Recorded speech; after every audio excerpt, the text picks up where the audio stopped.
A swamp, bog, or wetland, they're among the most important parts of our environment, and the people who protect fish and other wildlife are asking property owners to keep those fragile areas safe forever.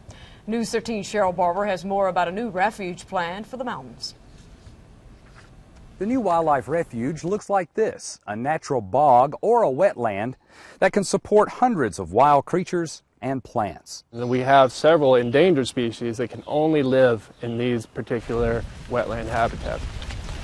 At the edge of a former commercial tomato field in Henderson County sits a wild green jewel some people call a swamp.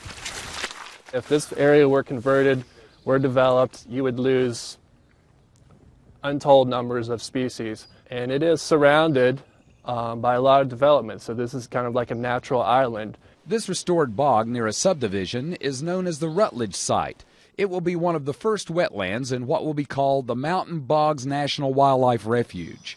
U.S. Fish and Wildlife officials have identified more than 40,000 acres of these bogs in western North Carolina and eastern Tennessee.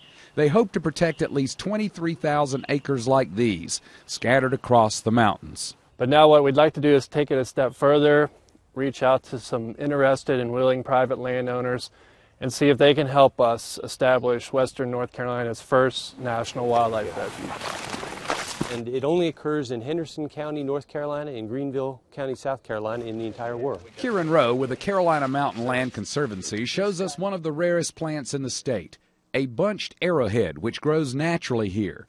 The Conservancy accepted the land from a private owner and restored the bog. This will be one more tool in our toolbox, in the toolbox of landowners and conservation organizations in this region, because now they're saying that we may have money to help buy land and make it available for conservation that way. You can read more about the proposed refuge and make comments about it by going to our website, WLOS.com, and we'll link you to the U.S. Fish and Wildlife site.